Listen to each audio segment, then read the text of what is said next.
All right, then, I would like to call to order. I think we're just the missing. Cape Cod Gateway Yeah, Airport. we're just missing Mark. Yeah, he's going to be late. He notified Okay. me that he'd join in progress. Okay, very So good. I didn't know Sorry if to you got interrupt. that. No, that's okay. I wasn't sure if you had got that or not. So let's call it to order. It's the Cape Cod Gateway Airport Commission. Today is Tuesday, January 17th, 2023, and the time is 16:03. May we have a roll call, please? Sure. Chairman Griffin, Here. Vice Chairman Flores. He's here. I see him. Okay. I didn't get a response. Clerk Weil, Here. Commissioner Beerworth, Here. Commissioner Bailey, Here. Commissioner DeGeorge, Here. Commissioner Giada is going to be late, and Yarmouth Rep. William Marasco is not present. Okay. We have a quorum. Yes. Okay. John Flores, you there? I see you. Yeah, it looked like he froze. And while we're waiting for John to come back, if we could all mute our microphones while we're doing the Pledge of Allegiance. Okay, if we would all do that, please, and start with the pledge.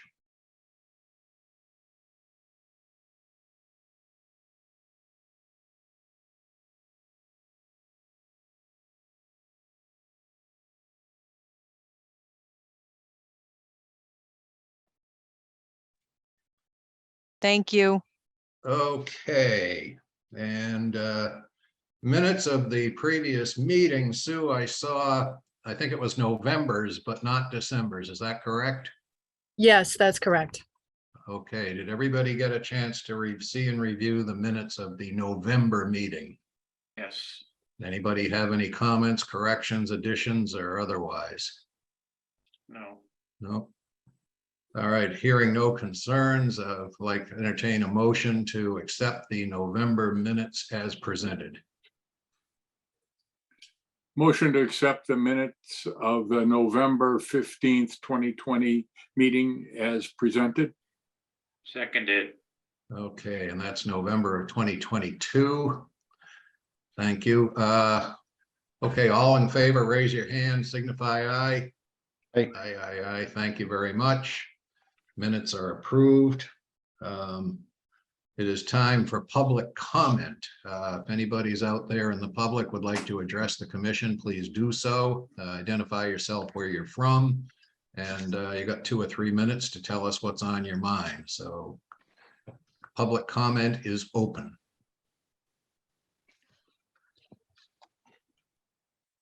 And the silence is deafening, so we will presume that public comment can be closed. And we should probably don't require any commissioner's response to the silence, so we'll move right along. Report from the subcommittees, Finance, Commissioner Weil, please.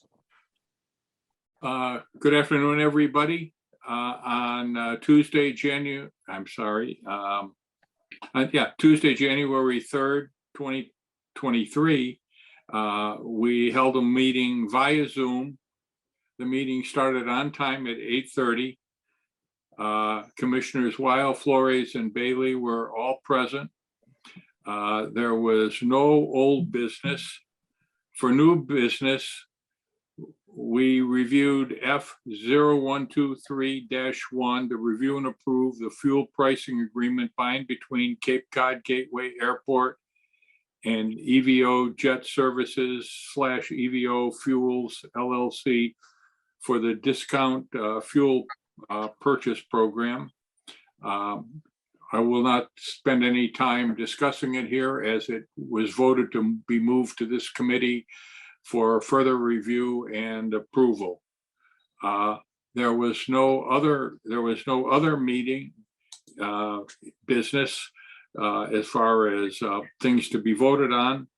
We had some monthly updates. The most significant thing was the monthly financial review. All of these items in terms of the updates are things that are going to be presented today, but we spent a lot of time on the financial review, and it should be noted that there were some major changes in the reporting that included some graphic representations of the data that had been presented, something that we had been talking about and requesting for a long time, and it added a great deal of impact to the way information is presented and the way it can help all of the commissioners to look at data. And I also noticed that in Christina's report on the complaints and airport noise things, those techniques were also included. I know she'll probably bring it up in her presentation, but it's greatly appreciated by all of us. It makes our job a lot easier. The meeting was adjourned at 9:26 on that date. Okay, thank you very much, Norm. Any questions or comments regarding the finance? Okay, hearing none, we'll move right along to the infrastructure and marketing. Commissioner DeGeorge. Good afternoon, everyone. Meeting was held on Tuesday, January 3rd, 2023 at 10:33 in the morning. Commissioners DeGeorge, Bearworth, and Gear were all present. Meeting was held via Zoom. We reviewed some old business, IN 1021-2. Review and discuss the sign plan modifications. We're waiting for the final cost to be received from the contract to determine our next steps for the future signs. And we also discussed that it was brought to our attention that the Finance Committee has requested us to also look at signage for the control tower. So that's something that we'll be looking into. As far as new business, it's pretty much the same as last month, and we'll be discussing this with Katie further. And that is IN 0123-1 monthly update for airport business plan. And the other is IN 0123-2 electric aviation update. Both of these will be discussed in full by Katie today. Other than that, Katie reviewed some other updates with us, and after that, the meeting was adjourned at 11:07. Okay, thank you very much, Commissioner DeGeorge. Any other questions, comments, or regarding infrastructure and marketing? No. Okay, Griff, before Yes. we go into old business, can we allow some rearrangement of the agenda items to allow for Christina to give her report, her noise report before the, oddly enough, I was just about to suggest the same. So, Thank you. Very good. And We'll- Flora, What? John Flores has a question. Yeah, Yeah, I'm having a John, lot oh, of you're trouble. back. I see you. Yeah, my internet keeps dropping for some reason, so if you lose me, I'll just phone in. Just Okay. giving you a heads up. All right, Fair thanks. enough. Thanks, John. Okay, we will rearrange the agenda here, go to report of special committees and invite Christina to give her January report. It is a new calendar year, folks, January 2023. So here we go. Thank you, Chairman Griff, and I appreciate it for always taking me out of order. I guess that's me just kind of out of order. But we're looking at, first we have the noise report for the fourth quarter for October, November, and December of 2022.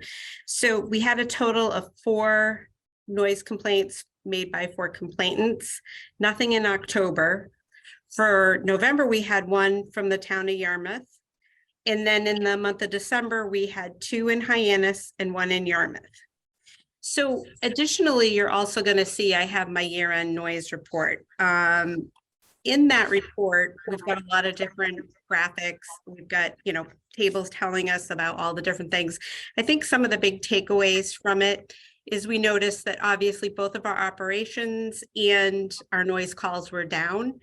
I don't think they always correlate to what the public feels, but in this case, we had a substantial decline.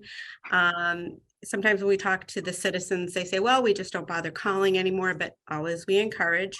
But we also did notice in Barnstable, so we had 2 citizens, 2 households, I should say, that made complaints this year from the Barnstable, kind of like Barnstable Village. We're looking at maybe just about, oh, thank you, Katie. You're welcome. We're looking at anything off on 1533. And while we hadn't had them before, a lot of the times as we talk, it's education. So their perception was, one, they weren't in a flight path. Two, that the aircraft flying over them were very low. And three, that they were getting all of the flights. So, and I understand when people have a lot of noise, that's what they feel like it could be all of the noise. So we go back and kind of educate them that, yes, that could feel low, but what's the actual altitude? We didn't find anything that was dangerous or violating any FAA procedures. They were in a flight path. We're not sure where they got the information that they weren't, but that's what they were under the impression. And the other thing is I like showing people what the other traffic is. Some days, yes, one runway will get all of it, but sometimes it is distributed. Sometimes the other runway gets all of it. So those are things that we're looking at. Additionally, we had probably the last 2 quarters I've been going through, and when we get a call for, say, something very low and loud, one of the things that we look at is we've always traditionally categorized that as, okay, they said it was low. Now we're going through, we're kind of looking at what we've got, and then we're making an end determination. Was it actually low, or are we looking at something that was maybe felt low to the citizen, but was actually a noise? So since we only did it for like the last 2, going forward on our noise reports for the end of the year, starting in 2023, we'll end up having that reflected. So it'll be more of a, yes, they called for the noise, the altitude, but it actually ended up just being a noise complaint. And the other area of concern, obviously, anytime we have construction on our runways, we've got the EMAS system, we're looking at certain areas getting more air traffic. But as we did when we did the 1533 construction, you know, airport management has been absolutely meticulous about getting out information. So we try to warn the citizens as much as possible.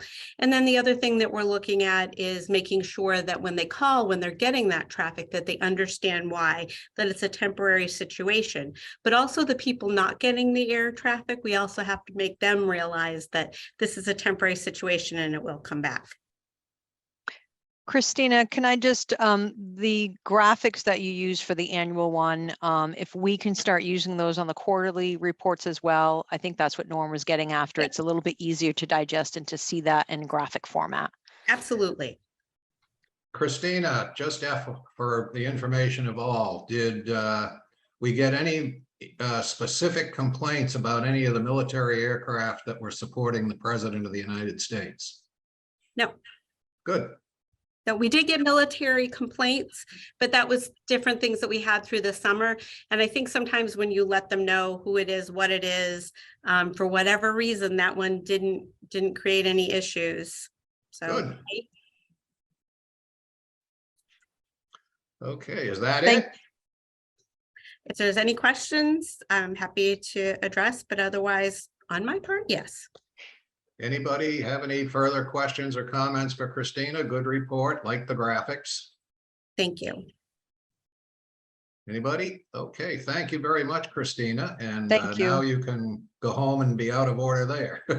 Thank you. And I appreciate you taking me early. It was really sweet. Not a worry, not a worry. Okay, seeing that next item is old Thanks, business, Christina.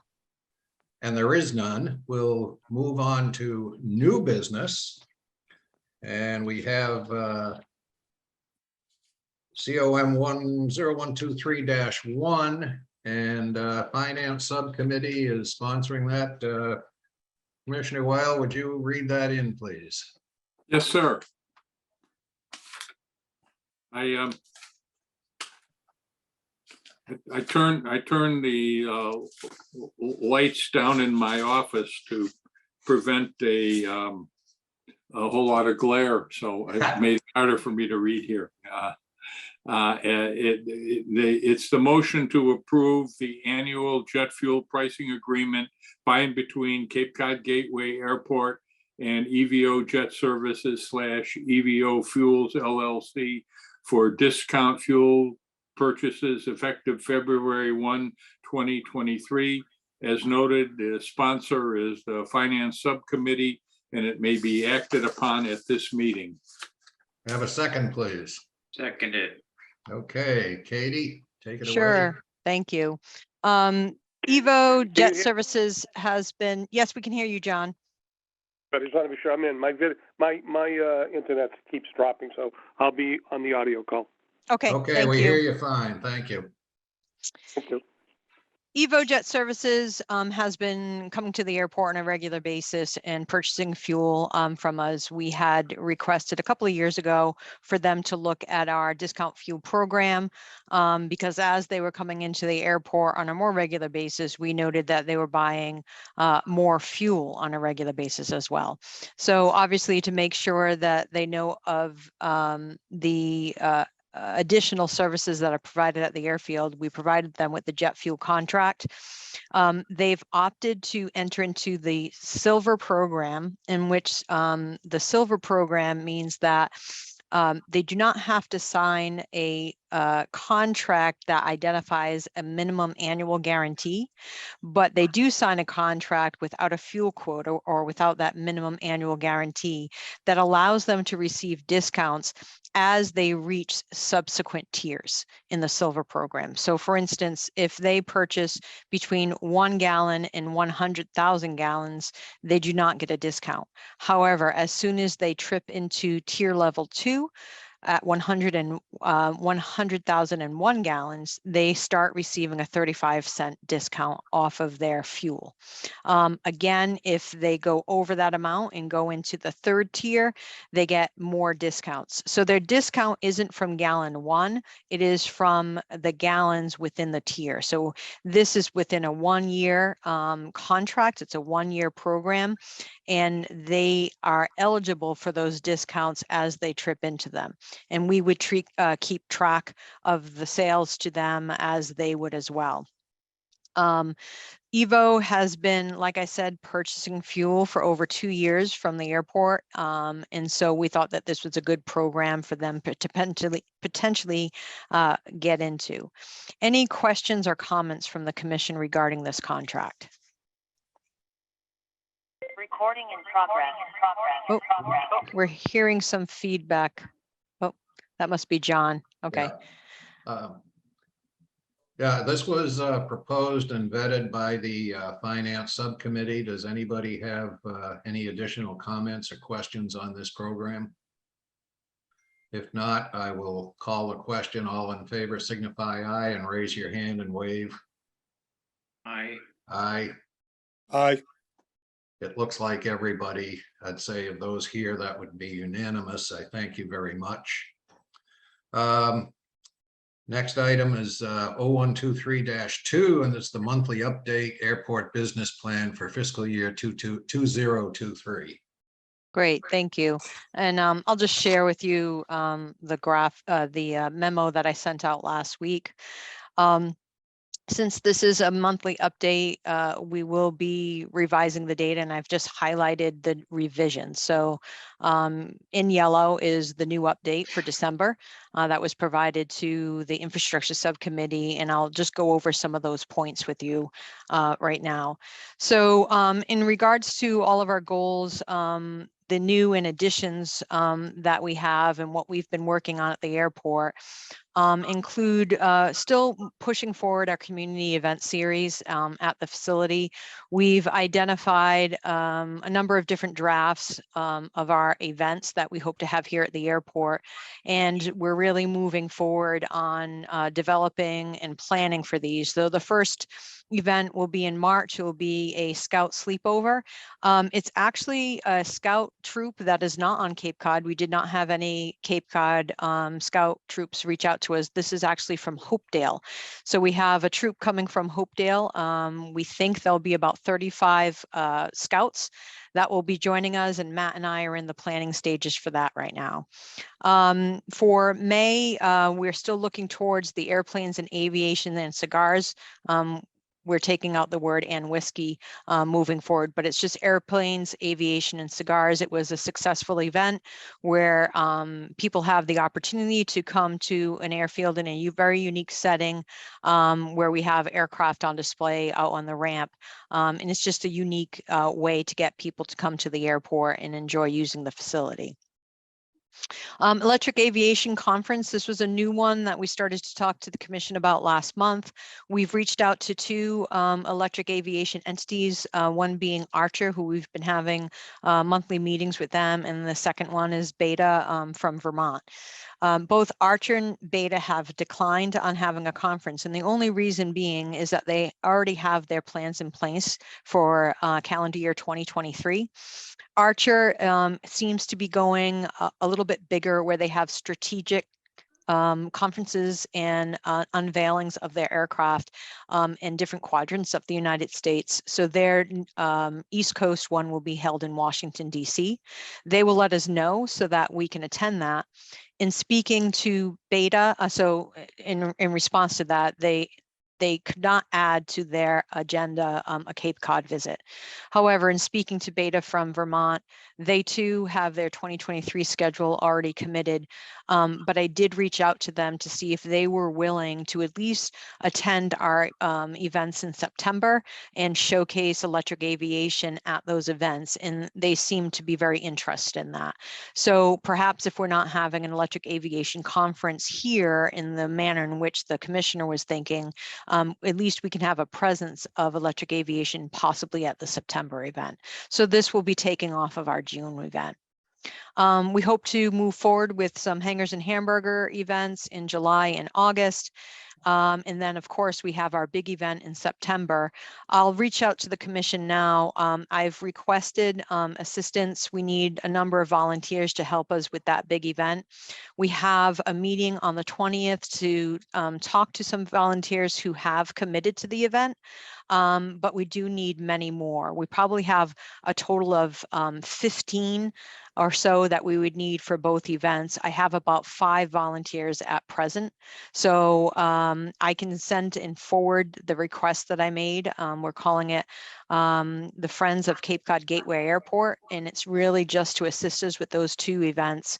They're rather large. We need a lot of help in different sectors to prepare for those well, and to make sure that we have a very good event in September. We're looking towards November and December to do some other holiday themed and aviation ornament painting and holiday themed events during the months of November and December. NBAA, any questions on that before I move on to the next item? Yeah, I'm just a comment. It's remarkable that the scout troop that comes is from Hopedale, which is that's a pretty good hike from here. It is, and they learned of the scouts that were here in 2019 because we did have media coverage of that after the fact. We had some media folks come to the airport and learn a little bit more about it. And we did a post press release. Of course, you know, we didn't want to have people really present. We took our own photos, but we didn't want to have media present during the event, just for the safety of the kids. So we did a post article, and that's how she read about it. She read about it. She has a home in Dennis. The leader, one of the leaders, has a home in Dennis. She read about it in the local paper, and she said, "Sign me up." So we're glad to have her in her scout troop. Right. Katie? Katie, Yes. John Flores, just a quick question. Did you reach out to the Cape Cod Boy Scout Council? Did I reach it? No, I have not. Because they're pretty active. I'm surprised that we didn't get a troop from the Cape. Rob Chamberlain pretty much runs that operation, and they have an annual banquet every year that hundreds of people attend. I will reach out to them. We'd probably have to do it a separate event, John, because 35 kids is probably our max for this one. But it was the Cape Cod Scouts Council. Cape Cod Boy Scout Council. All right, I will reach out to them. Thank you. Yeah. Okay. Okay, any other questions about the events? Okay, moving on to the NBAA Schedulers and Dispatchers Conference. Like I've said in the past, the airport is going there to see what is the best way for us to exhibit at the event in the future. So I will be attending the event. I'm going to share with you a brochure that is still somewhat in draft format at this point in time. Let me stop this screen share real quick. It's in draft format at this point in time. I've had a couple of more comments, but let me show you what we have today. Give me a second. So if you can see that there, we've had them make some modifications. We had some comments from the infrastructure subcommittee about making modifications to this front page. And so we went ahead and did that.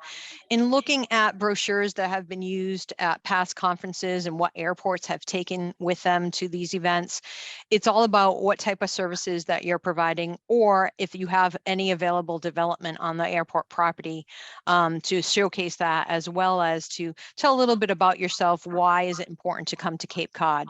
So this was based off of a number of samples that we had from different airports, again, that have gone to the NBAA conference in the past.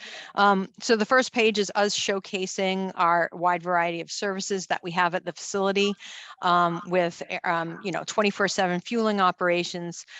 We have our firefighters on hand, what type of runways that we have in place, and then what type of FBO services we offer. Because we really have 4 different FBOs, we've just listed the collective opportunities here in this list.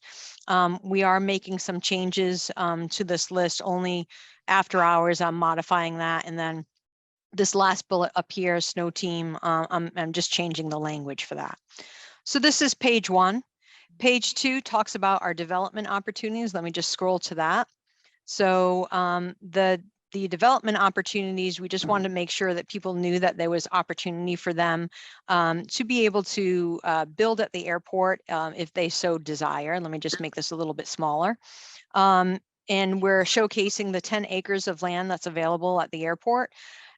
So we show what could potentially be the developed 10 acres that we have now. We have a graphic that shows where that 10 acres are, and then some other graphics that show the completion of the road and the new parking areas that are available. And then the final page we have is Cape Cod being a premier destination, giving a little bit of identification of, what they can anticipate on Cape Cod. I've asked them to modify this picture here. I'd like to see a picture that has more people in it than just one single family. So they're modifying that for me. And I've also asked them to add some statistics to this last page that talks about how many people do come to the Cape on a regular basis, and how many are using air transportation to come here to the facility, or the potential for those to use air transportation to come to the facility. So 3 pages is good. We'll get those printed up this week as soon as I get the final document.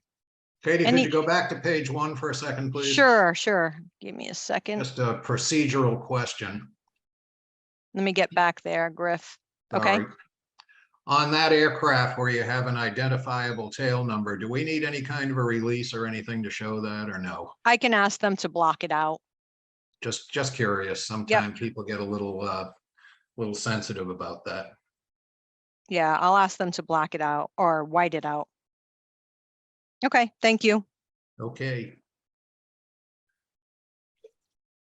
In regards to moving forward on the jet fuel discount program, that's another area that meets goal A. Is obviously we have completed our new contract with Everest Fuel. We've had a really good working relationship with them. We're working through a new contract with NetJets. We're trying to understand what it is exactly that they're looking for to come to our facility. So we have a meeting coming up with them. And of course, tonight you approved of the EVO jet fuel discount program. So thank you very much. In regards to land leases and development for general aviation, we have completed the lease with Eric Droog, and lease negotiations have been completed and the lease has been signed. We should be seeing something from him next month in regards to a overall draft design plan for the facility. We're working through another lease with Ben DeRuiter, where the lease negotiations have commenced on that.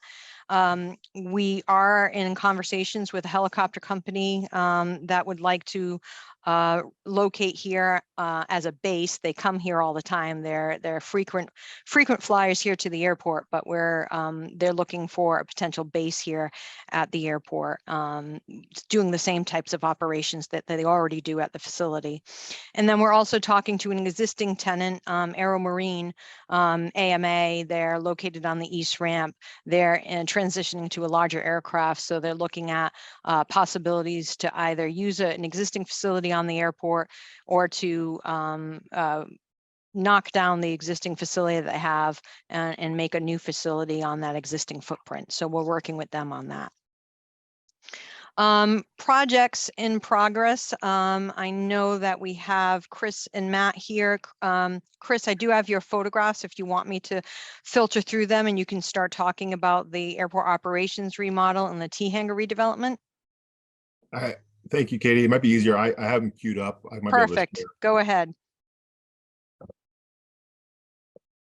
I just need permissions Yep. to share. You're all set, Chris. Thank you, ma'am.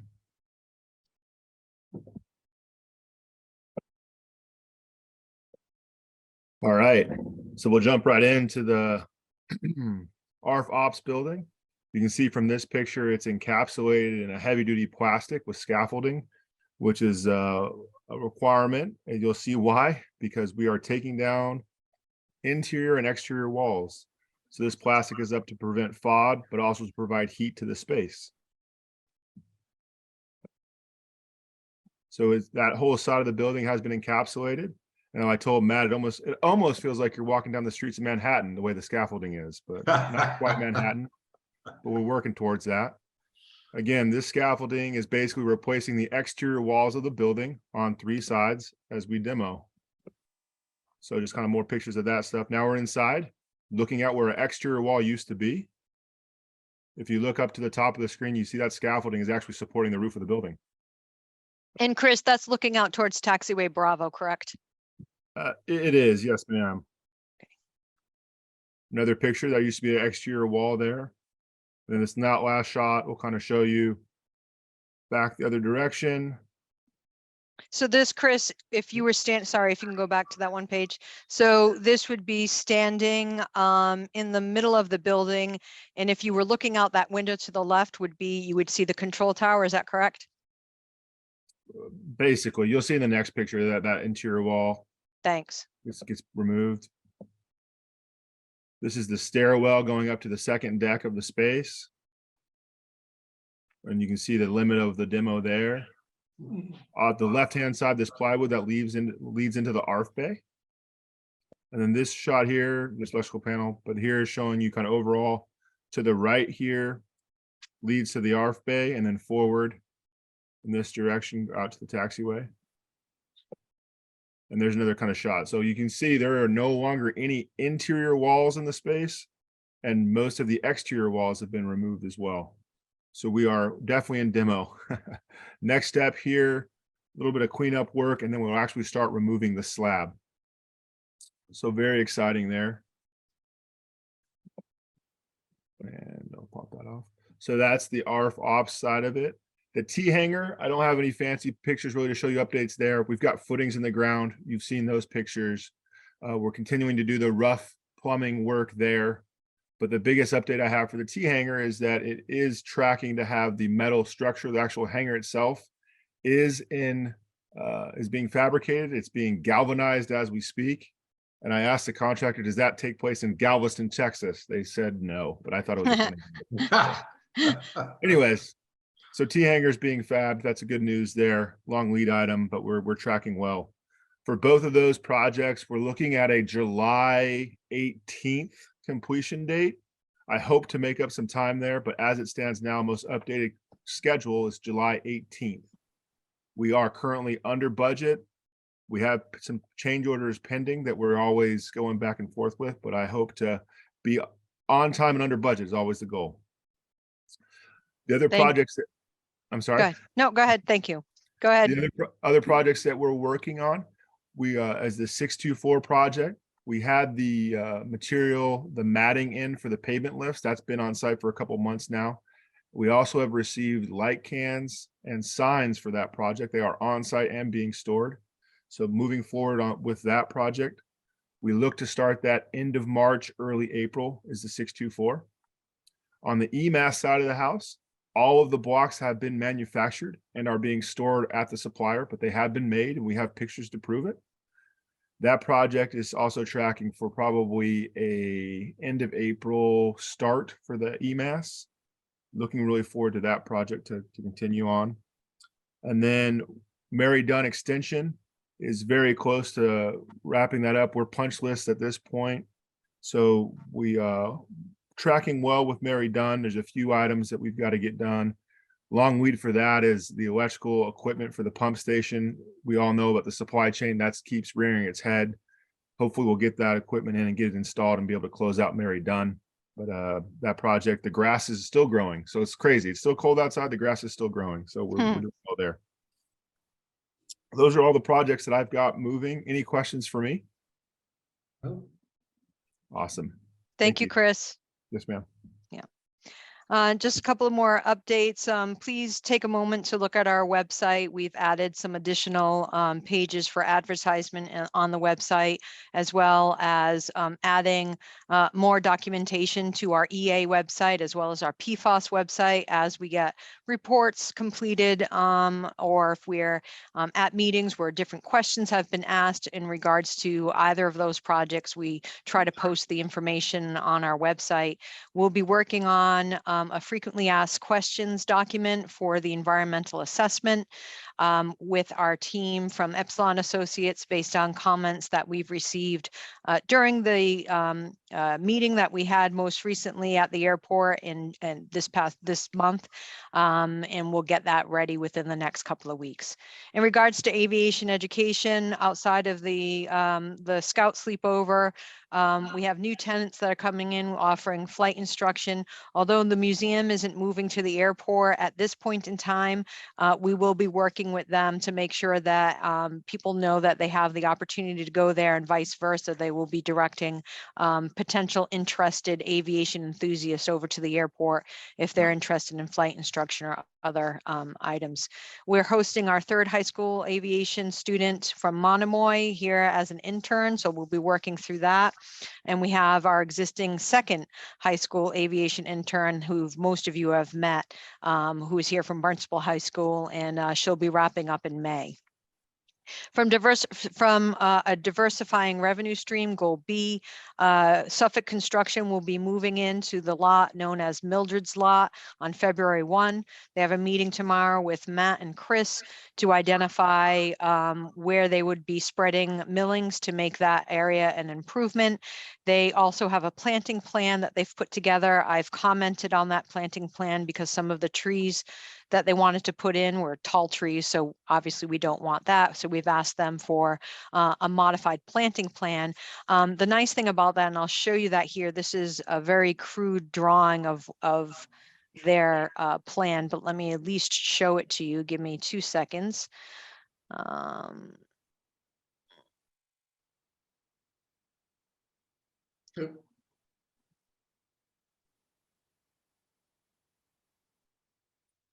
Okay, let me share with you. So just to give you an idea, this is their planting plan. We have them moving some of the tall trees that they've identified. But in looking at the location of the Mildred's lot, for the most part, they'll be leasing about 60,000 square feet from the airport, which is pretty much all of this area. It doesn't include this area here, but this area here that it includes. And then their planting plan will be along the frontage road, a landscape buffer. So again, this is their planting plan right now. We will have them take out some of these blue spruces and some of the taller trees that they implemented or indicated that they would put here. Although hydrangeas are beautiful, they do not do well unless they're watered. So we've asked them to make sure that they have drought resistant plants that are in this location. We don't want anything to die back. There's no water capability over there. So we'll be working through that with them as well. Going on to regional transportation leader, obviously, we'll continue to work with our friends from Beta and Archer to look at possibilities for movement here at the airport. I'll give you an update in a moment on electric aviation. That's next on the agenda. Enhancing the airport image and branding. Obviously, the vast majority of that task has been completed in terms of renaming the airport, looking at modifications to new signs. We will be looking at adding a sign to the tower, as was commented by one of our commissioners as well. We've updated and we continue to update our website, so that is good. And then we'll continue with our airport image and branding as we move forward with a lot of these public meetings as they regard to the environmental assessment. That's all I have for business plan update. Any comments or questions? Pretty extensive. Katie, just a point of information. I said the Cape Cod Boy Scouts of America. It's actually Cape Cod and Islands Council Boy Scouts of America. And they do have a website, scoutscapecod.org. Scoutscapecod.org. Correct. And Okay. they're pretty active, and they cover all of the troops from the islands right up to the bridge. That's great. Thank you for giving that to me. I'll reach out to them and see if we can coordinate with something here for them in the future. Sure. That'd be Thank you. great. Okay. Okay, is that it for -2? That is it. Then we'll move on to 0123-3, an update on electric aviation. So the airport management has been meeting. We've had our second official monthly meeting with Archer. At this last meeting that we had on the 9th of January, they asked us to invite other airports in the region that would be connecting airports for Archer in the future. So with us, we had Jeff Friedman from Martha's Vineyard Airport. He's the airport manager or the airport director there. We had Flavio Leo from Massport. Flavio he's the director of aviation planning and strategy for all of Massport. So Logan Airport, Worcester, and Hanscom. And we also had, although not present on the call, Noah Carberg, who is the new airport director at Nantucket. He was the assistant airport director, and now he's the airport director at Nantucket Memorial. In a nutshell, and speaking with Archer, obviously Beta is a little bit different from what they're offering for electric aviation, because Beta is actually, they're from Vermont, but they're seeking coordination with airports to implement their charging stations. That isn't what Archer is doing, and I'll get to Beta in a moment. Archer really wants to proceed down the commercial track. Obviously, they have agreements in place right now with United. They've been in conversations with Cape Air and some other airlines, but they're really looking to the airports to implement the infrastructure that they need for charging stations. So at this meeting, I made the suggestion to the other airport managers that were on the call that if we could collectively go after potential grants that would allow for a group of airports to get some additional funding that would be helpful for infrastructure, then it might be a more the grant request might be seen as more of a regional grant request, not just one airport, where a number of airports can be able to supply the infrastructure needs that are needed for these electric aircraft. So I'll be working through that with those other managers. In regards to Beta, I've had conversations with Beta just recently. Actually, our last meeting was on Friday. Beta is very interested in moving forward with their charging station. We've identified a location next to the Air Cape Cod facility on the east ramp. We'll be working with them on a lease, a land lease for that facility, plus some type of gross revenues, whether it's 3% of gross, which is what we typically would have in place for most of our leases, or if it's based on a flowage fee, per recharge, so a kilowatt hour recharge. recharged. So we're looking at the best way to implement that. But I did indicate to them that they will need a land lease because that land will no longer be available for any other type of service because their charging station will be there.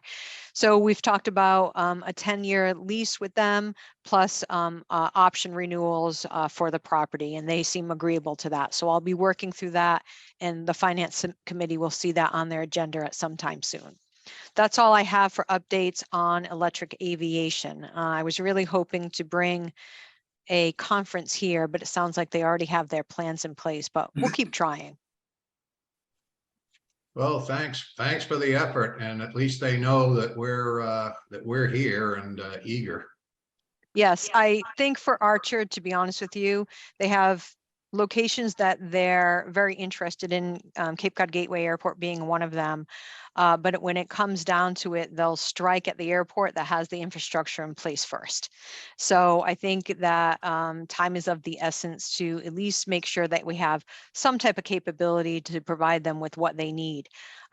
Archer and Beta and Joby, they've all been working together to make sure that they have a universal plug-in station so that we don't need multiple plugs for all of these aircraft.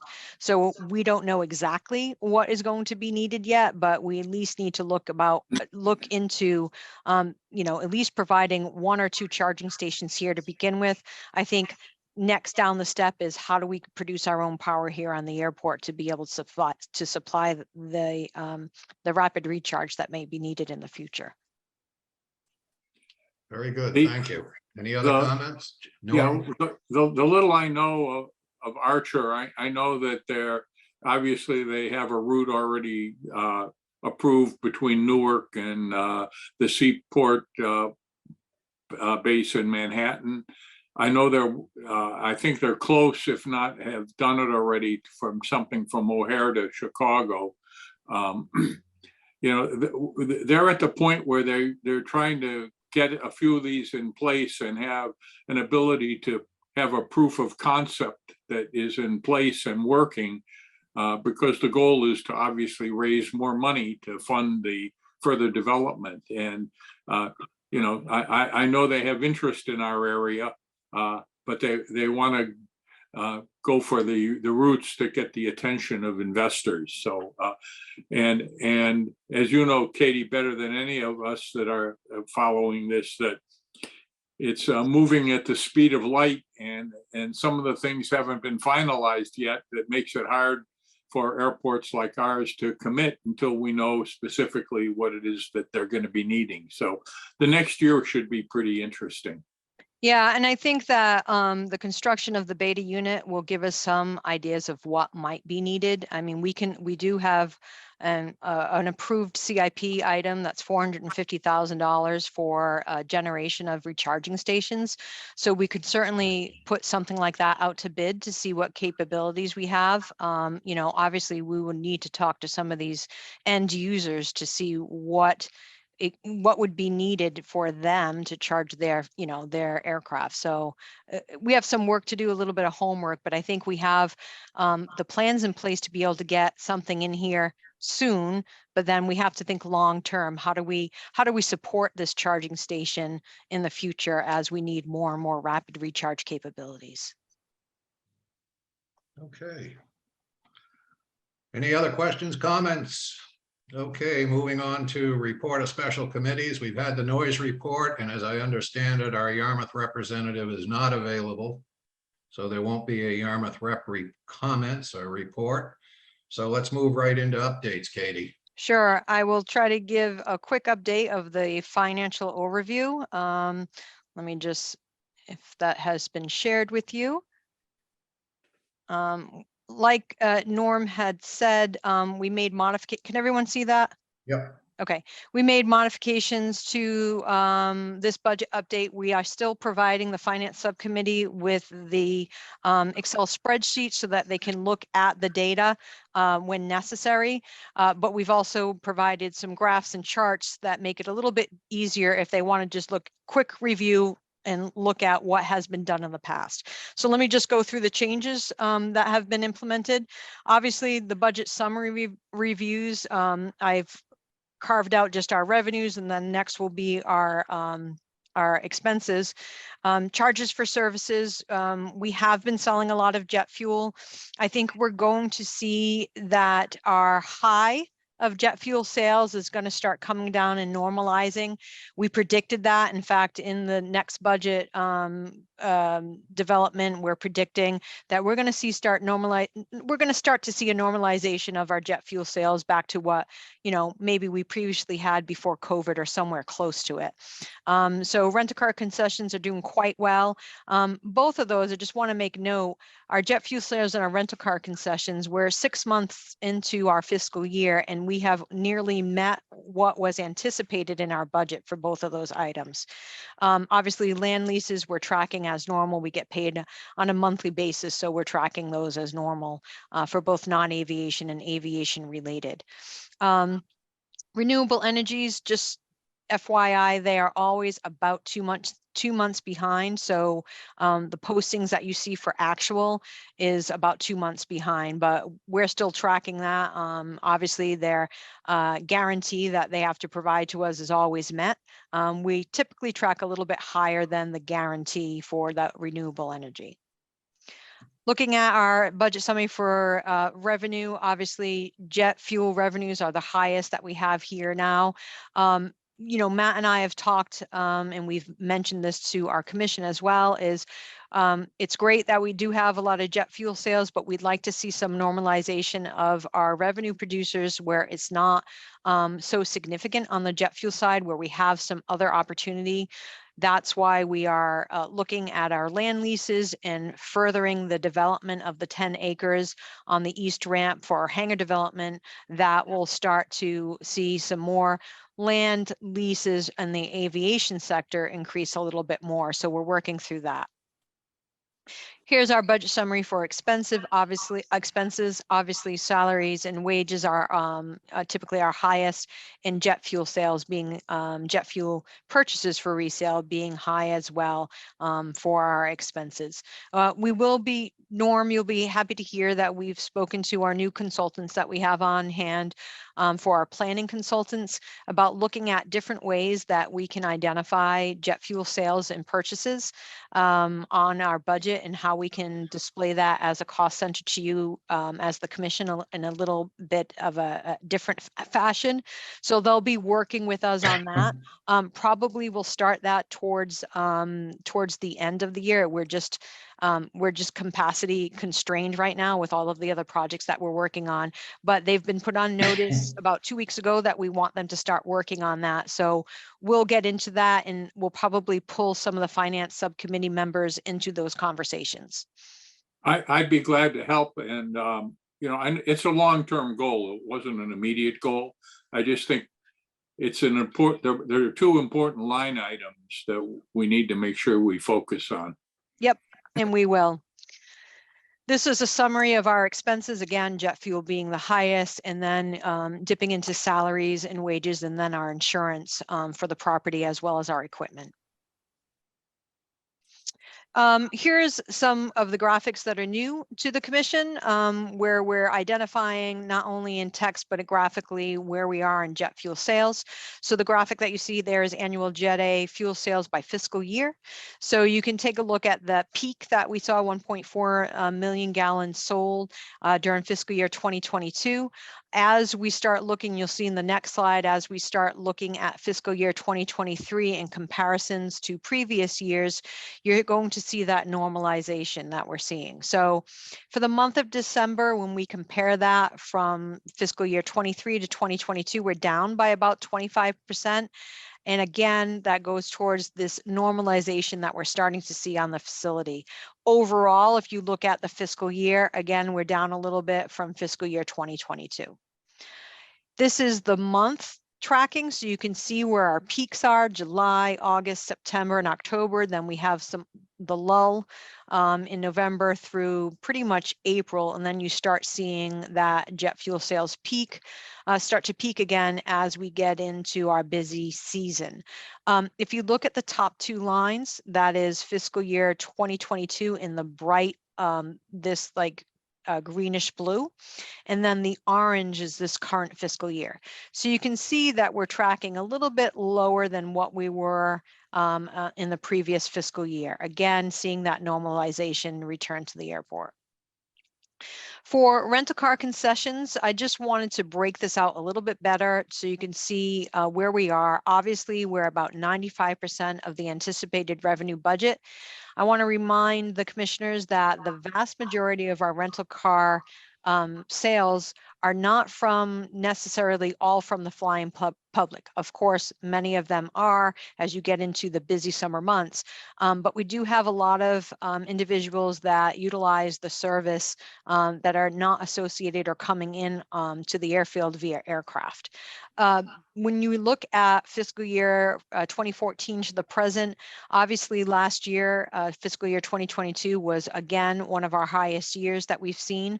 But on average, we're anywhere between 350,000 that the airport's typically bringing in for their concession fee. This is what the 4 rental car companies pay on an annual basis to the airport for their concession for being here. They also pay for land leases to utilize the facility, but this is that minimum annual guarantee that the airport is meeting. If they go above that minimum annual guarantee, they're also providing the airport with that concession fee. It's about 10% of their overall revenue. Hertz is brings in the highest revenue year over year. So if you take a look at this graphic, you can see the 4 companies that we have: Avis, Budget, Hertz, and Enterprise. Typically, on average, Hertz and Enterprise are the highest revenue producers, but there have been some fluctuations through the fiscal years where Avis came in a little bit higher than Enterprise. But this just gives you a snapshot of what each company is doing locally here. John Flores did ask the question about why is it that Hertz and Enterprise seem to be doing so well? What is it, what is their marketing strategy? I'm still waiting for the answer to that question, John, but Thank I you. will get it. I will get it for you and I will get Okay. back to you. Thank you. You're welcome.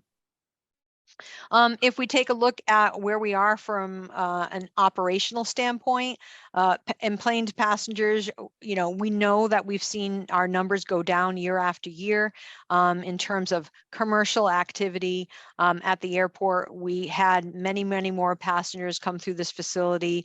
If we look 10, 20 years ago. It's just a matter of competition that we've seen from the high-speed ferries going to the same relative destinations.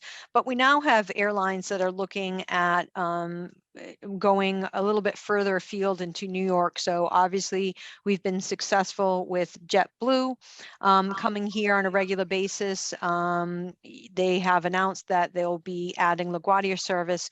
So our passenger numbers will start to increase over the summer months as we see them join us here in May. So here's just a graphic look at that annual airline passenger activity, and you can see the significant declines. A lot of this is related to the late 1990s and into the early 2000s when the ferries started bringing on more high-speed ferries to their fleets. We also, back in 2014, lost Island Airlines, which was a significant drop in passenger activity. So you can see where those dips have occurred through the years. And we're hoping for a resurgence here with in talking to other airlines, as well as bringing JetBlue to the fold with more flights. Katie, just an observation. It's also due to cost. The Yes. ferry is substantially cheaper. Yes, it is. And thank you for saying that, John. And that's where that competition lies. If you can get to the islands in an hour and it costs you $75 round trip, but $250 round trip for a flight, even though you're getting there in 15 minutes, sometimes it doesn't compute for a family of 4, say, that are just, Right. going back and forth from the islands. And the ferry leaves you downtown. You still have to truck it in down South Street from the airport to get to downtown. That's correct. That's correct. That's another $50. Yeah. And because of that, we've been talking to the airlines that are here and other airlines to start, we have the opportunity. There's about 450,000 Cape Cod residents that live here year round that utilize Providence and Boston for their flights. you know, they have obviously better connections and better capabilities. So whenever we do talk to airlines, we talk about that capability of not just looking at the island market, but also looking a little further afield. So obviously JetBlue is one example with their flights to New York. You know, DCA would be ideal as well as some other flights where people can make connections to the existing market. So we hope that we continue to have that conversation, and we hope that airlines will take a little harder look at Cape Cod Gateway Airport. Katie, I'm just curious, when I did live on the island, I used to sometimes fly from New Bedford, if in fact I couldn't get out of Hyannis. Have they had the same kind of problem with passenger levels because of the ferries? Has their number gone down? I don't think that they're as tied to the ferries. I think that their flights have been significantly reduced due to the pilot shortage. So Okay. Cape Air is still flying out of New Bedford, Southern Airways Express as well. But they've seen the effects of the pilot shortage, which has reduced the number of flights that they do on a daily basis. I see. Thank you. Yep. The graphic you see in front of you is just, again, airport operations and passenger activity, but I wanted to provide you a snapshot of what it looks like during different times of the year. So basically July, August, September being, you know, our busier months, and what that looks like since fiscal year 2019. Just to give you an update on the grants, so CARES Act grants, the period of performance is closing in June of 2024. We hope to receive our modified grant for the projects that we've been working on. It's been announced by Senator Warren's office of the modified account. I provided the chairman with that information last week. So we hope to see that modified grant coming to us soon. The CURSA grant has been closed out, and then we'll be working on both the ARPA and the bill grant. The bill grant is a 5-year grant, so every year we learn about what that dollar amount will be each year. So the bill grant this year, we're using it for the environmental assessment, and we're working with the FAA to determine eligibility for it to be used for HVAC upgrades in our tower. So we'll be working with them on that. This is just, again, a snapshot of where we are in CARES Act, CURSA Act funds, and then this is general overall where we are on the grants that the airport has been in receipt of over the past couple of years. Any comments or questions? Just my thank you to all you and Mary and all involved in adding the graphic representations to the data. I think it makes our job a lot easier. I think it tells a story that helps us to focus on what we need to do. And I personally appreciate it, and I think the other commissioners also do. So You are thank you. welcome. Absolutely. I will second that. You are welcome. Thank you for saying that. Other updates, I won't go through this, but I've listed what we anticipate for the February and March meetings as they come up for both subcommittees. You've already received the project update. For procurement, Chris is working on on a on-call painting project. We do this annually. He's working on that with the team from Airport Solutions Group. Communications manager, I hope to see that posted here soon. Airline consultant, we're going to hold that off until the spring, but we'll bring that forward in the spring just due to schedules, getting that on board and through the procurement office. You will see next month the town budget for fiscal year 2024 for the airport. You've already approved the capital improvement plan budget, and then the operating budget will be most likely February meetings that will be going through that.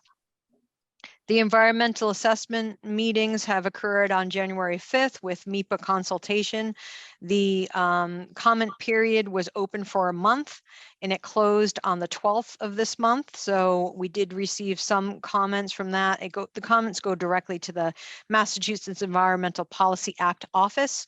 and they will identify to us any modifications that we might need or any additional review or analysis that might be needed as part of the process.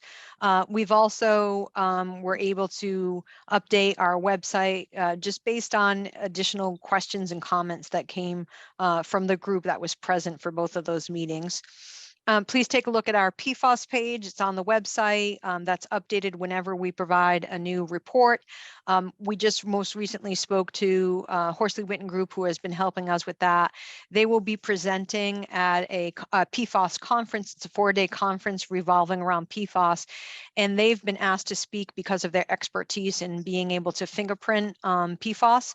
They've been asked to speak at that conference. So we have asked them if we can include that segment of the conference about PFAS and fingerprinting on our website, and they're going to inquire if we can do that. I would like to put a video up so that people have an understanding of what fingerprinting looks like and how it's done. In regards to rebranding, we already spoke about that for the sign replacement, and then I've already spoken to you about the upcoming events. That's all I have for updates. Okay, thank you. Any questions, comments, additions? Okay, updates, announcements, commissioners' comments. Wow. Matters not reasonably anticipated. There aren't any. That being the case, all I'll say is happy 2023. Look forward to a really good year. Thank you all very, very much for all that you do, and I will entertain a motion to adjourn. Motion to adjourn. Second. All in favor, signify aye, or wave and wave. Aye. Aye, Aye. unanimous. Thank you, everybody. 1708. Thank you, everybody. Thank Stay you. safe. Take Thanks, care. everyone. Bye. Take care. Take care. Bye-bye. Bye.